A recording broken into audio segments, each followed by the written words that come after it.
So two things. One is a common question that we get is about confirmed cases. Is a child confirmed? How many confirmed cases?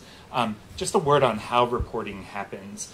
That is very much a public health determination. What we do is any child that shows up for care at any one of our locations, we take care of that child based on the symptoms that the child has. The diagnosis itself will become evident, and our treatment will be tailored individually to each child. Whether or not a child meets a criterion that public health sets out is our job in infection prevention to then notify public health, and it's the CDC ultimately who makes a determination. So to not get into a numbers game or to second guess anything, it's really inappropriate for me to talk about what's confirmed and not. It's really a CDC question. The second thing that I wanted to say was that we get a lot of questions, a lot of people are talking about this, and we can only imagine how frightening this can be for parents. And the message that I wanted to pass on is that, first of all, this acute flaccid myelitis, or AFM, is not common. In fact, it's quite rare. It seems to start with cold symptoms, and so a lot of kids will have cold symptoms. And the message is, if the child progresses to other symptoms, and Dr. Lee will probably talk a little bit about those, then that's when you pick up the phone and call your physician. And really what it comes down to is parents know their children well. They should trust their gut. If something doesn't seem right, if your child's not getting better the way you might expect after a typical cold, then pick up the phone and call your physician. That's why we're here. That's what we do. So I think questions now, if you guys have any questions. So Alex, I'm Ann Sager from The Inquirer. Nice to meet you. How is your little guy doing today? And I wonder if you could tell us a little bit about how this progressed for you all. Sure. Well, let me start off by saying Elijah is a little fighter. He's a superhero, so every day he wakes up ready to go to physical therapy and work really hard. And, I mean, every day he's really battling because he wants to, be on the move as much as he can. It progressed pretty quickly for us. It started out as a cold, and Elijah's not a sick child. I mean, he had the occasional cold symptoms, but it's the season for that. But we noticed, after a few days, I never understood what the word lethargic meant until I saw it in my son. He was laying on the couch. He would have us carry him to the restroom. He wasn't eating a lot. And then we noticed, we went to stand him up, and he took 2 steps and collapsed. And that was just, he's 4 and very strong. So we were like, that's really strange. We took him to our home physician, and she said he had pneumonia and was suffering from a weakness. And then a few days later, we said, no, something's really wrong. And we brought him to Children's, and now we're here. Now this is where we are. When did you get here? October 12th. So you've been here since October 12th? Yes. So almost coming up on a month. And how is he doing now? He's doing, like I said, he's doing really well. He's really responding to the physical therapies, and I can see the strength building in his upper body. His lower extremities. Do you want me to describe? Sure, yeah. I can help Alex out. Sure. So when they presented, Elijah had paralysis of both his right and his left leg. And so when she says that he's getting stronger, he truly is. The left leg, as of 2 weeks ago, we started to see movement in it. And we've been really happy that it's getting stronger every day a little bit more. So he can move his ankle now up and down. He's moving his left hip a little bit. He's able to kind of take some steps forward with therapy with a lot of support. The right leg he's still working hard at with therapy, and we're still hoping to see some movement in it. Yeah. But he is showing some gain. No. Not With, walking. with full support and a gait. And that's a consequence of this disorder. You feel confident in calling it acute flaccid myelitis? I mean, it may not be confirmed by the CDC, Right. but that's what you're Clinically, calling he meets the criteria. it. Clinically, okay. And so what's the going forward? What are you expecting here? We just do physical therapy, continue doing physical therapy? What do you do with this? I can talk about that. So every child who presents with a probable case is individually got their own therapy plan. We look at the child, we see how severe are their symptoms. And so maybe I'll talk about what can the range of symptoms be. So some children, when they present with this, will just have weakness in one arm, one leg. Some will have a much more severe form where it affects both arms and both legs. Some kids can have weakness in their respiratory muscles. Some can have weakness in their facial muscles where their face is droopy, their eyes are droopy, and they have a hard time moving them. Obviously, those are the most extreme cases who can't move anything, can't breathe on their own. And so we look at the kids and we decide what therapies do we think we should try. There is nothing known by the CDC that works for this. So we're just trying stuff and hoping that it works. So we made a therapy plan for Elijah. We went down that plan. And then along the way, we do intensive therapy. So physical therapy, occupational therapy, speech therapy if there's any facial weakness. We do music therapy. We do anything we can to keep the kids positive and to get them working on moving their muscles. And then in terms of the long-term prognosis that you were asking, this is not something we're looking at day by day. We're looking at week by week and month by month. We know from the last 2 cycles of this in 2014 and 2016 that you can't tell from the get-go how a kid is going to end up. You need to wait 3 months. You need to wait 6 months. So we still think it's too early to know what Elijah's best recovery is going to be. We've been talking about waiting a couple more months, and then we'll see where we are. And at that point, we'll see what other treatments should we try. So I've been hearing a lot of, people have been calling this a polio-like disease. How much like polio is this? Not very like at all. Okay. So the polio-like refers to the fact that it starts out with general cold symptoms or general viral-like symptoms and then can progress to weakness. That's a very general statement. That's like saying that my tomato plants start looking like pepper plants and then progress onto tomatoes. Everything can look very similar in the beginning. This disease is not like polio in that it's not as common. So if it is caused by a virus, it's either that it doesn't manifest in everybody who's infected with the virus, or that it isn't as easily transmissible as polio. The second is that the respiratory condition, which is really strongly associated with polio, is not common with this disease. And then the last is the stigma of polio. So polio is from the 1940s. And at that time, we did not have the kind of rehabilitation technology and, frankly, the understanding of how well the nervous system can recover. You can hear what Dr. Lee and what Alex are describing. We now know how to care for these children to help coax them to get their maximum recovery. Frankly, polio helped us learn a lot of that because it was so common. But the polio-like is probably quite misleading. And it says that there are flu-like symptoms in the beginning. How helpful would it be to get a flu shot? Or we know that there's no cure for this, there's no, anything like that, but how helpful would it be for children to get a flu shot? And Alex, is there something that you can trace that your son did before he started experiencing these symptoms? Sure. So Elijah, let me start by saying, has not gotten his flu shot for this semester. I keep saying semester. This season, I'm a college student, so I'm always thinking semester-wise. But so this season, we were planning on getting in the next few weeks, but before he got sick. And like I said before, it was a cold. Like, it was just a runny, gross nose, 4-year-old symptoms where I don't want to be by him. Everyone was not wanting the germs. And then it progressed very quickly into the weakness and the lethargy, and just like, he was not being a normal 4-year-old. He was almost like an old man hunched over, really just in pain.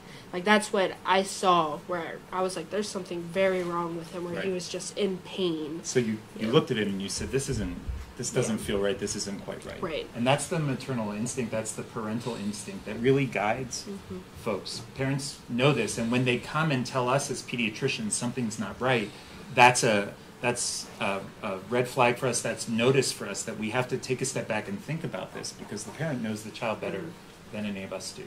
Now, in terms of a flu shot, there is never a bad time to get a flu shot. The best time to get a flu shot is when one is available.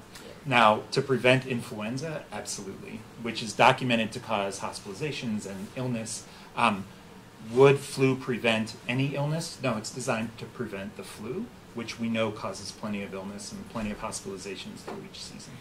Alex, I have a question for you. When this set in, and how you describe it is so vivid. You know, how your 4-year-old son was like an old man. Right. As a parent, how scary was that to see your son kind of transform?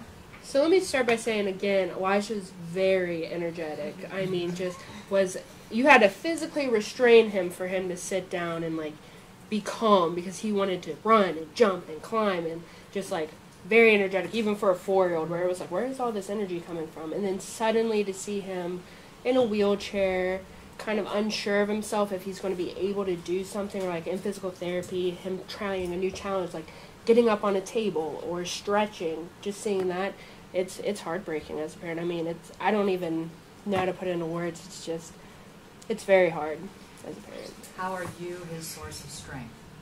I like to say we're on this road. This is our new normal.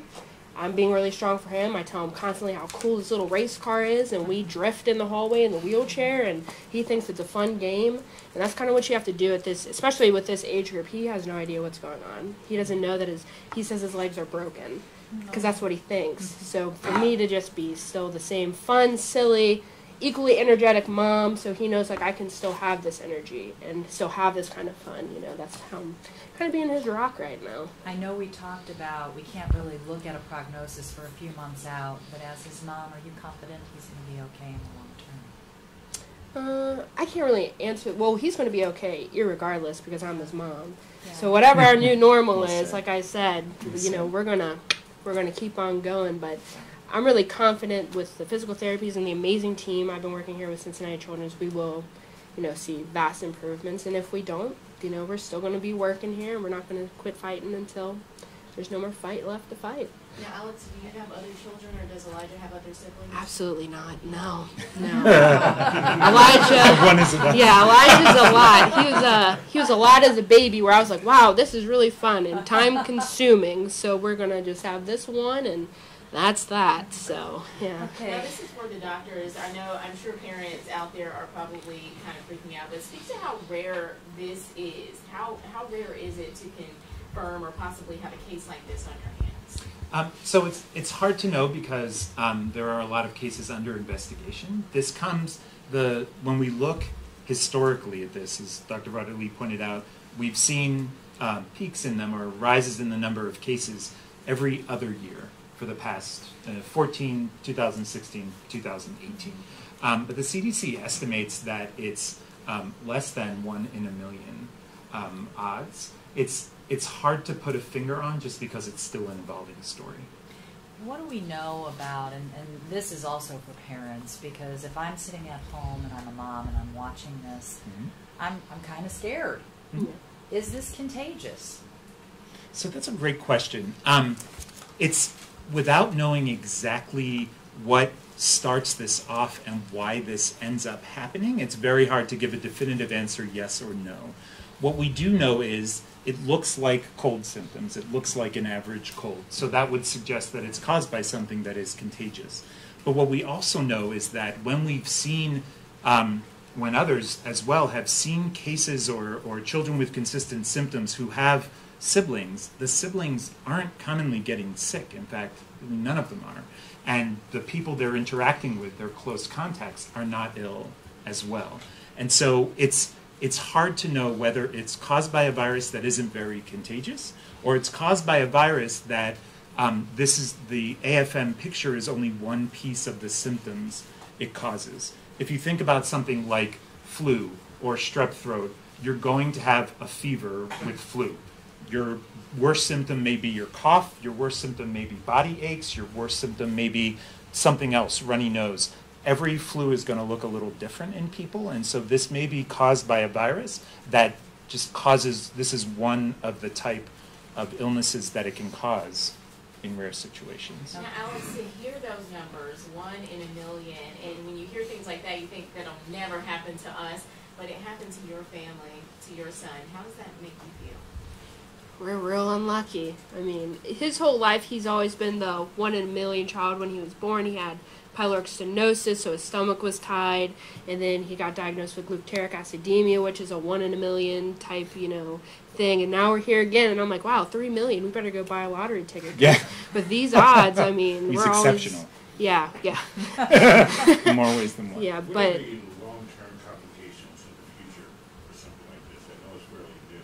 So this, Yeah, I think, and I'll defer to Dr. Rodderly. I think she said it very well before, which is it's a week at a time, a month at a time. We don't know as much about this as we do other conditions, and so we just try to tailor treatment individually. It's It's just too early in our knowledge of this disorder. So we know what happened with the kids in 2014. We know what happened with the kids in 2016. In 2018, we're taking our prior knowledge and we're trying to do better. We're trying new things. We're trying to do more aggressive therapy, although we were very aggressive before. We're trying to do the best we can, though. So the longest outcome I can tell you is kids who are 4 years into this right now. I unfortunately don't know what does the 10-year or 20-year picture look like. And what is their, how are they doing 4 years into this? So it's been a spectrum. Some kids are having minimal recovery and not getting much stronger. Some kids are getting back to 99.9% of where they were before. I would say most kids end up somewhere in between, but every child is unique and different. So does that mean the paralysis stayed for 4 years, or does it go away? So some kids still have significant weakness and can't move arms or legs. But some of our kids, you would look at them walking down the street and you would never know that they had paralysis. What's been the average age that kids come in first with these symptoms that they contracted? The ages have been all over the place. And so I don't think there has been a specific... I think nationwide, the average has been 4 years old has been the most common age. In Cincinnati Children's, we're seeing a spectrum. But I would say probably in the 4 to 8-year-old range for us. Is there an age where maybe people are less at risk? Are adults at risk for this? Or is this only a disease that attacks younger immune systems? I think we see it in children more often, but we could only speculate, we could only guess why that is. I think I'd go back to the fact that we've identified clusters in children, but I don't think we can say what the typical age or the typical risk would be. I know that's not terribly reassuring, because I'd like to be able to say it is definitely this, but I think that this is just too new. And so what we are seeing, as Dr. Vatterly said, is predominantly younger children. That's what's been reported nationwide. And as scientists, because this is still so new and you're still kind of in the exploratory stages of medicine, how did you guys come to a conclusion of how you would start each treatments for the kids? I know they're different for each one, but how do you even come to that conclusion? So if it's very difficult, and it's an open conversation with the parents, I would say. If some kids just have weakness in one extremity, we might say, let's just do intensive therapy. And then there's other more high-risk treatments that involve placing central lines, which Elijah had a line in his neck for 3 weeks. Mm-hmm. And we can do stuff where we try to clean out your blood, or we give you high-dose steroids. There are a combination of different things we can try. There is no evidence that any of those work, so it is a very open conversation with parents. This is not the first case you've had of this disorder at Children's Hospital here? So we see children with similar symptoms, and a number of them will meet the public health criteria that we would report. But again, I don't think it would be appropriate for us to try to count exactly how many children we've seen with one specific symptom or another. Right, but this is not the first case that's come into Cincinnati Children's Hospital. We've reported more than one patient's case to public health. Okay, when you say you've reported more than one patient's case, can you say how many you've reported to public health? I don't think that would be appropriate. And the main reason being that the numbers are small. And we're trying our very best to protect people's privacy. As you said, it's very scary and very challenging for families. Alex is amazing through all of this, and I can only imagine how stressful all of this might be. I was nervous coming on today, so I don't know about you. But and so really, it would be irresponsible of us to call out a small number of patients when we see thousands of patients with all kinds of conditions, some of which are treatable, some of which aren't. Where do you live, Alex? Burlington, Hebron, right on the line of both, right in the middle. You're a student, and Elijah's your only child. What's your support system been like? Amazing. Tremendous. Really, really. I mean, like, I don't know if you guys got the videos, that Elijah's real cute. I mean, above average, I would say. I'm a little biased. Yeah. But, you know, NKU, the community at Northern Kentucky University, has been really amazing getting the word out and doing tabling and selling cookies and wanting to come see him. And, you know, my Hebron Baptist Church has been really amazing and helping me with meals and stuff, because hospital food is not cheap here. Mm-hmm. And just really my whole community, anyone who has been affected or touched by Elijah or seen even his smile, has been, how can we help? So, I mean, just really tremendous. Like, And grandma. Yeah. We'll give the grandmas credit. The grandmas have been spending a lot of time here helping. Yes. That way Alex can stay in classes and keep her own life on schedule. Yeah. Can you say the type, how many genders have actually touched male, female? So again, I didn't study up on that number before I came because I really don't think it's appropriate for us to go into greater detail. What that does is that takes the focus away from, number one, the kind of heroism and strength that you see in families dealing with this, as well as numerous other conditions. There are hundreds of kids admitted to Children's right now. And to call out one or two, that just doesn't feel right to me. We talked about the 2014, 2016. Do you have numbers from those? You know, I don't. I actually wasn't in this position then, so I couldn't tell you what we reported. Okay, but what we're saying is that in 2018, I just want to say this for clarification, 2018, we have a couple of cases. We have more than one case. That's how you termed it. We have more than one patient who's had symptoms. But not confirmed. None of which have been confirmed. And public health would be the one confirming one way or the other. By the time public health is confirming, we've been taking care of children for quite some time, and our focus is on their recovery, and less so on the label that they get from public health months later. Got it. Maybe, maybe not, but is there anything people can do to try and prevent? Yeah, that's a great question. That's a really tough one. But if we think that this is due to a virus, then the routine ways of preventing viral spread apply. Washing your hands, staying away from folks that you know are ill, and then if you're ill, staying home so that you don't spread your illness to others. They're sort of very simple and very basic, but they're very effective. You say that it's viral. Do we know for a fact that it is viral? We don't. It could be an autoimmune reaction. It could be something else. It's impossible to say. Okay. Because CDC is really the one with the most information. There have been folks who are speculating or folks who have done more intensive research. Our role as clinicians is to recognize the cases and provide the information to the folks who are trying to figure that out.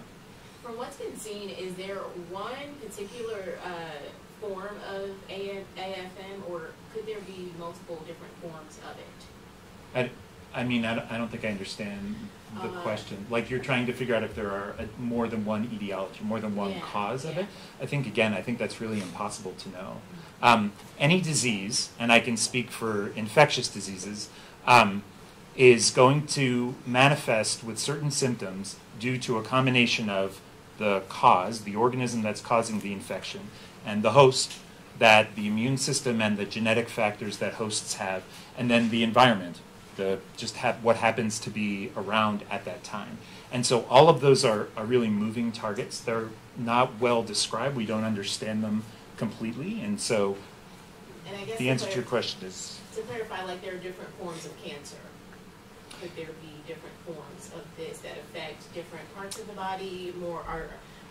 The way I might phrase it. So this is not cancer, right? And the how it happens is completely different. But there are different syndromes, there are different clinical conditions that have symptoms that have weakness, which Dr. Bartley could talk a lot more about. This is one of those. And we talk about the fact that there was more than one case that you reported. Were any of these cases or the more than one case connected in any way?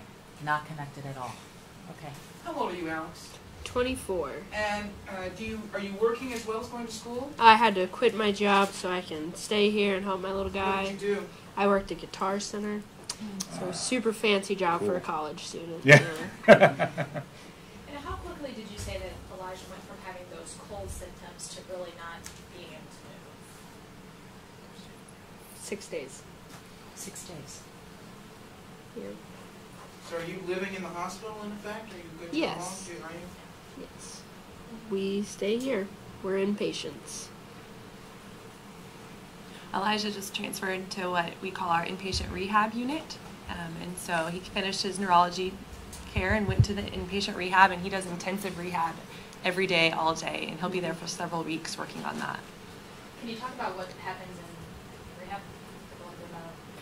Yeah, for Elijah. I can Uh-huh, speak on yeah, Elijah's right. case only. So we wake up in the morning, we get our breakfast, and then we get picked up for our first round of either physical therapy or occupational therapy. And what I can say about children's is it's all play. To Elijah, it's just a fun game. He has no idea he's working hard because he's playing with bubbles, but he's really, strengthening his core strength so he can lift himself up out of the wheelchair using just his hands, or he's working on fine motor skills, holding, a crayon and leaning forward with the crayon and being able to rebalance himself. So that's really what we're working on in physical therapy. He does musical therapy as well, which helps his mood, as well as some of the strength in his ankle. Like Dr. Botter was saying, he presses piano keys with his ankle, and he thinks, again, it's just a game, but it's really just such an amazing team here at Children's that is working with him. Does he still laugh?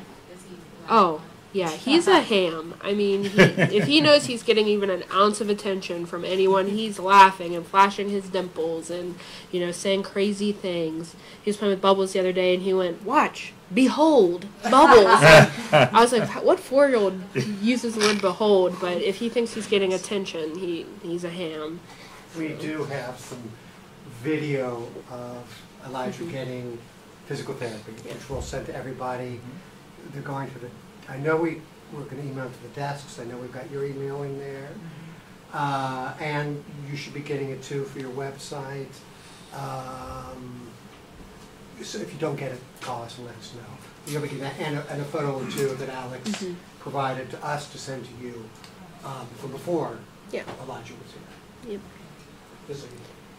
So I have one more question for the doctors, and I know we say that this is not tied to polio. But can you understand how it would harken back to those days? Absolutely. Because Absolutely. Of the, okay, and why?